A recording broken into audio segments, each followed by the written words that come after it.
Okay, so mine, like I said, is going to be fast. I'm not as smart as Larry or John, so it's not going to be nearly as professional either, sorry. I threw this together rather quickly, and I think I had more fun with the animation stuff than actually information, so sorry. It's beautiful. So ABG, arterial blood gas. Just going to go over it quickly, and then a quick method that I learned how to interpret really quickly too. So, and I'm not going to read everything. You guys can read. Yeah. Sorry. Do you want me to go back? Actually, hold on. Wait. One more time. All right. I'll actually let it go through. So it's a collective term that applies to the three separate measurements of the blood: pH, PCO2, and PO2 to evaluate acid-base status. Also measures the bicarb. So just by having oxygen doesn't mean you're going to have a good blood gas. But they're at 100%. So it's going to basically measure your oxygen and your carbon dioxide in the blood of the arteries. A lot of people don't realize you can actually also have venous blood gases as well, which the values would be different. So obtained usually by respiratory therapists from what I've come across most of the time. I know some hospitals differ, nurses can do it. I know St. Vincent, we weren't allowed to do it, had to be RT. But you find the artery, usually radial artery, and you hold your spot, your position, and you poke right by your finger. Don't poke your finger. We discussed this, Larry discussed this, the Allen's test is very important. People really should always do them. A lot of people don't do them because they don't want to bother with them. But that just goes through to describe how you do it. As he showed you, you include both, and you release on the ulnar to make sure it's sufficient if something happened to your radial artery with your ABG in place. Lets the patient provider know if there's complications while drawing an ABG, such as a blockage or hematoma, there will be sufficient blood flow to the hand. Hands are important, I've learned. So pH measures the hydrogen ions in the blood. Normal range is 7.35 to 7.45. Alkalytic, acidotic. We kind of all know basics on that. PaCO2. Like I said, I'm not going to read you guys. You can all read. Normal 35 to 45. Notice how, I'm going to use the pointer. Ready? Woohoo! 35, 7.35, 7.45. Ooh, easy. It goes down here too. That'll come in handy for my little technique I'm going to show you. I have 5 or 6 questions. Oh boy. My board. About figuring them out? Yeah. Oh, once my presentation's finished, you won't have any questions, I promise. I should have this before. Oh, you had them on your boards, you said. Gotcha. Gotcha. So these are going to be your basic components of figuring out your ABG quickly, your pH, PaCO2, and your HCO3. Some others that are, PaO2 is obviously important, and then, oh, here's a fun fact, I guess. I didn't know I put it in there.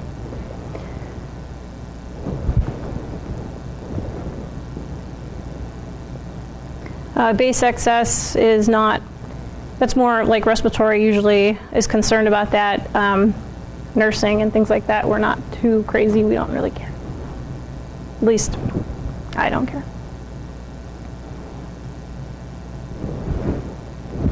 If I'm going too fast, you'll have a printout, so deal with it.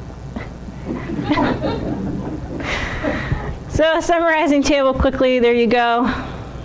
Pretty, beautiful. Did you see it? It flashed at you. It blinked at you. All right, so it was always the dread of nursing school, figuring out ABGs. No, that was not me. I don't think I looked like a small boy, but maybe I did. So what we're trying to figure out, metabolic acidosis, metabolic alkalosis, respiratory or acidosis or alkalosis, compensated versus uncompensated, partially compensated. There are several methods you can use to quick do interpretations in order to have a basic understanding of the state in your patient. Remember, your bodies are constantly striving for homeostasis. Here's the quickest and simplest method taught to me. I was taught a few methods, but this one I like the best. The tic-tac-toe method. Has anyone ever heard of this? No? I'm gonna learn. I'm gonna learn ya. I didn't think my presentation would be worthwhile, but. All right, so tic-tac-toe method, it's just as it sounds, 3 in a row, tic-tac-toe. So you're gonna set up your problem. Nice animation there.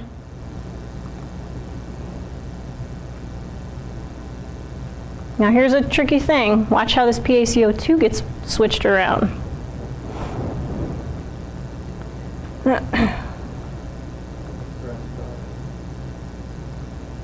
So it's nice, like I said, that's supposed to be a 5, sorry, typo. Like I said before, pH and PaCO2 you can always remember by 35 to 45. However, for a tic-tac-toe method in a quick, easy way, switch this value. So 45 is acidotic, 35 is alkalotic.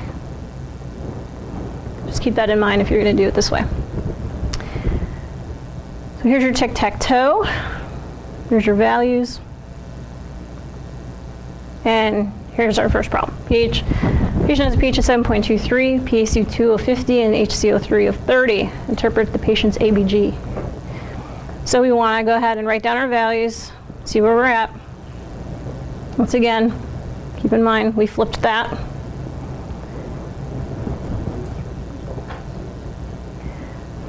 Set up your tic-tac-toe table and just plug in the values.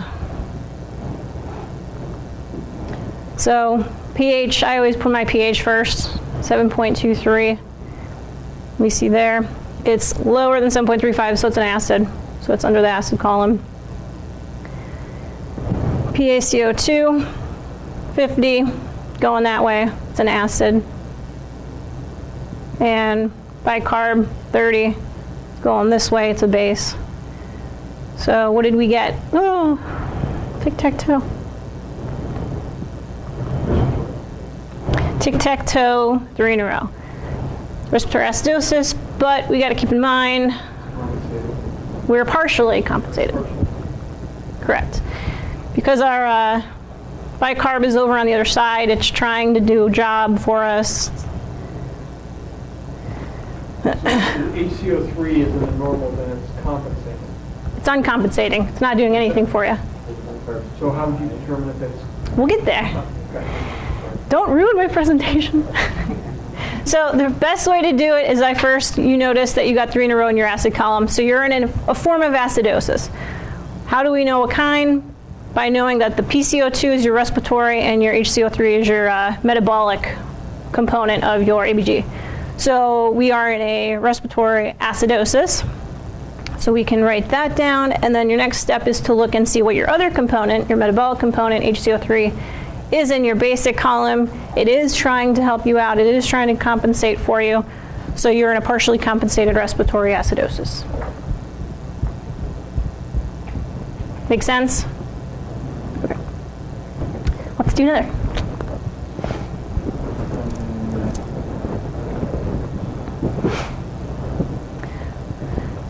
So we have a pH of 7.52, PaCO2 of 32, and HCO3, not 2, sorry, another typo, is 20. Make our tic-tac-toe board, and we plug in our values. So pH 7.52, we're going this way, it's going in the base column. PaCO2 is 32, going this way, base column again. And our bicarb is 20, going that way, acid. So we got our 3 in a row. So we know that we have the pH is going to be, what's that term when it's a base and not an acid? Alkalosis. Respiratory part, so we're in a respiratory alkalosis. And our bicarb is trying to help us out. So partially compensated respiratory alkalosis. Pretty simple. I like that one. It's the best way I've ever been taught. So,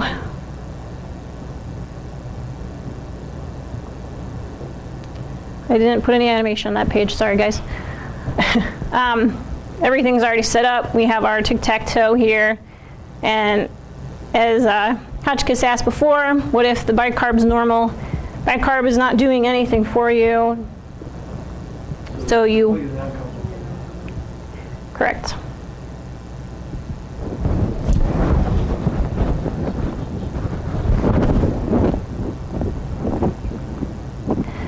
So another one we're going to run into, ABG 7.45, PCO2 48, and bicarb of 28.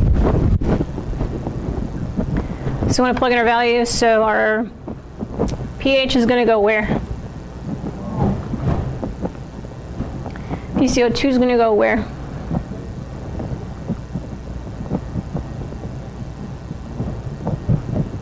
Remember, it's flipped, so we're going to go acid. And bicarb is going to go into the base. So what the heck's going on here?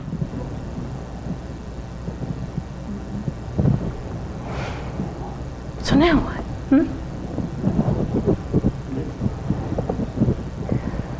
So you can call it mixed, or you can actually, there is another way to figure it out. So we call our triangle, we bring our triangular shapes. This is why you went to preschool. In the pH is normal column, we are fully compensated. So we are compensating. Good for us, we're going to be alive today. But we need to do another step in the situation. The pH closer to what side, base or acid?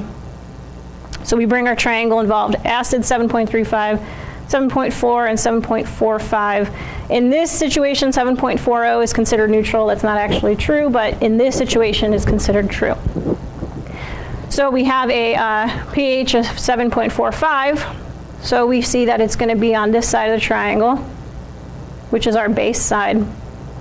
So it's on the alkalosis side. So what part or what value was in the alkalotic column?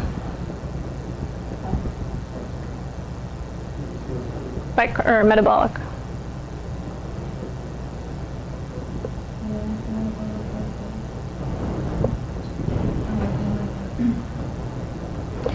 So we have the bicarb in the base column, so we are in a metabolic alkalosis. The pH is normal, so that means we are in a full compensated state. So we are fully compensated metabolic alkalosis.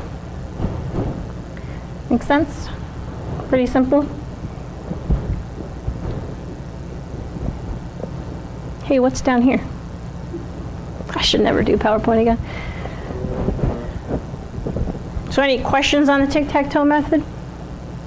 Makes it pretty fairly simple. Just some things that we might be considered. I mean, we're obviously not drawing ABGs. We don't have the machines to run through. But some things that we can consider when we're out in the field that we might want to keep in mind that could be changing our ABGs on us. Also, when we do critical care transports, if patients are intubated, they should be getting an ABG prior and after. If the last ABG was 8 hours ago and you're going to transport them, I mean, I always ask to see if they can maybe grab another one really quick for me to make sure the patient hasn't gotten worse since the last one. Because I don't want them to go worse on me and then it's my fault because they're in the back of my ambulance.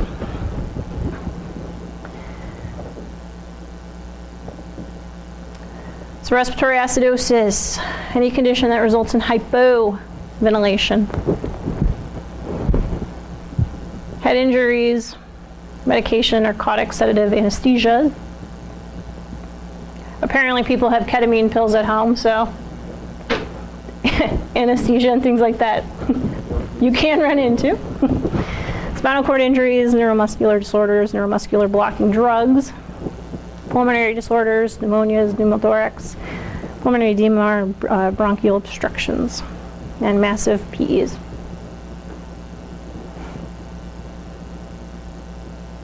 Oh, here's another one.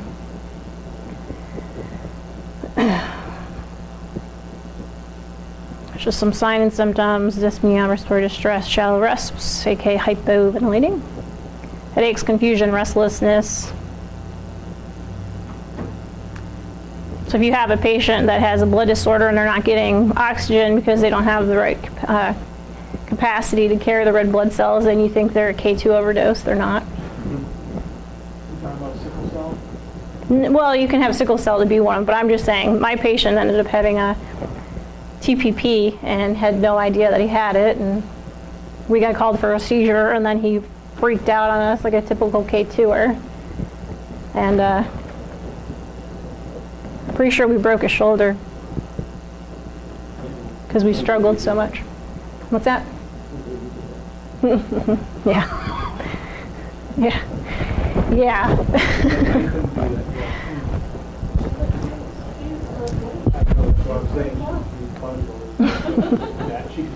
I should have put one of my pictures up at the end of the slideshow.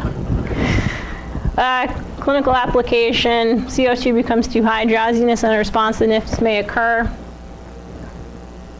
Increasing ventilation will correct respiratory acidosis. Remember, hypoventilation causes acidosis. PODO. Patient is unstable, ventilate with a BVM after stabilizing, attempt to reverse cause of possible pneumothorax, overdose, etc. Although patients with hypoventilation often require supplemental oxygen, it is important to note that oxygen alone will not correct the problem, so it doesn't matter if they're on 100%.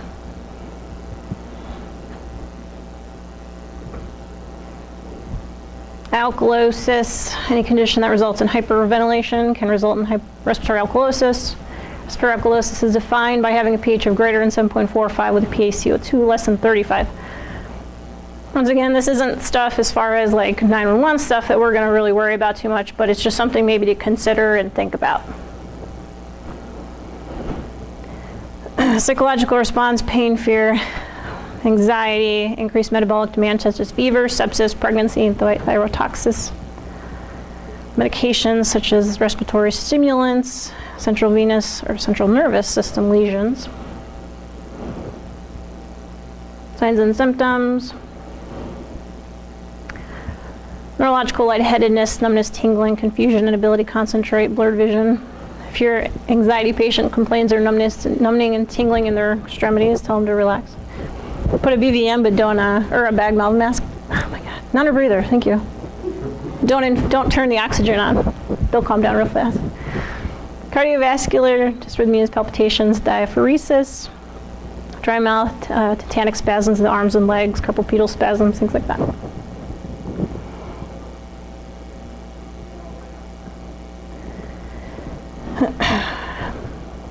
Resolve the underlying problem. That's why we're there. Watch out for respiratory fatigue. If they're hyperventilating, chances of them wearing out on you are very likely.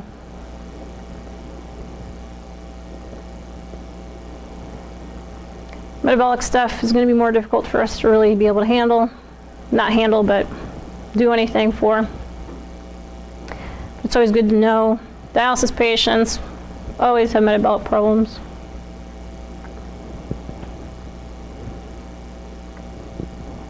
A lot of people forget that aspirin overdoses actually are a big problem. I think everyone, not everyone, but I think so many people hone in on Tylenol overdoses and they forget aspirin overdoses are just as bad.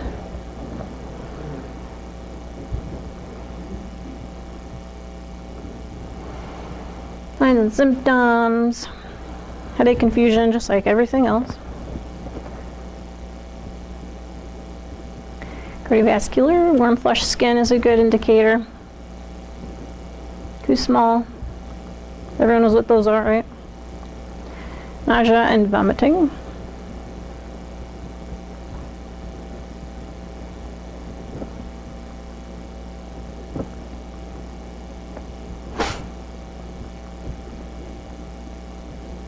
Dependent on the cause.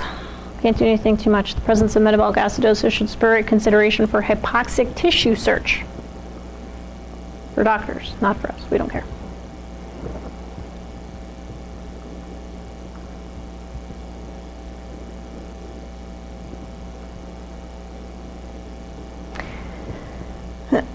Antacids aren't that great of a thing. Calcium, especially calcium, People take like calcium pills to relax their stomach, things like that. You can overdose on those and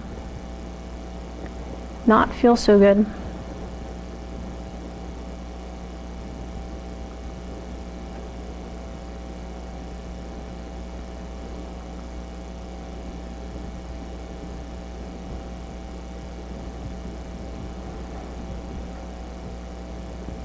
I always remember alkalosis, metabolic alkalosis versus acidosis as far as vomiting, diarrhea by my own little fun mnemonic of if you're going to go down on the pH scale, you're going to be acidotic. So if you're having diarrhea out your butt, you're going down.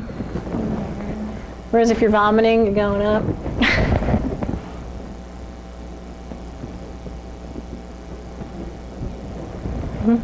Thought you'd like that.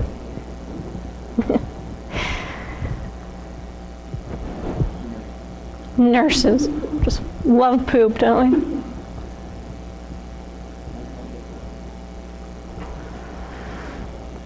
Everything causes dizziness and stuporous things.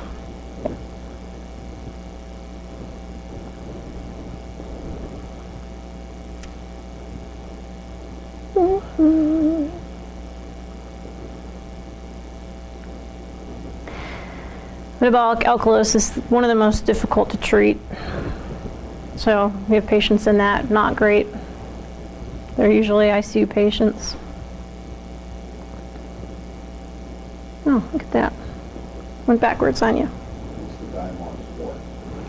It basically helps just neutralize the pH. It's going to bring the, oops, what did I just touch? The wrong one. It's going to cause the kidneys to excrete the bicarb to try and help it absorb through the body, so then your pH is going to stabilize. It's going to get rid of it. You have too much of it, so get it out. But it takes a while. I mean, metabolic alkalosis was always a difficult one for us to deal with in the ICU. Ouch. There's no fast treatment for that. Remember, we always want to be in a homeostatic state. We'll use our respiratory compensation is going to be the first system to kick in, and then kidneys will take a little longer. Respiratory will start kicking in within a few moments. Kidneys will start doing it within, I think, 35 days. And just so I didn't forge or get in trouble, there's my references. That's it. That's it, guys. Quick. Quick and painless.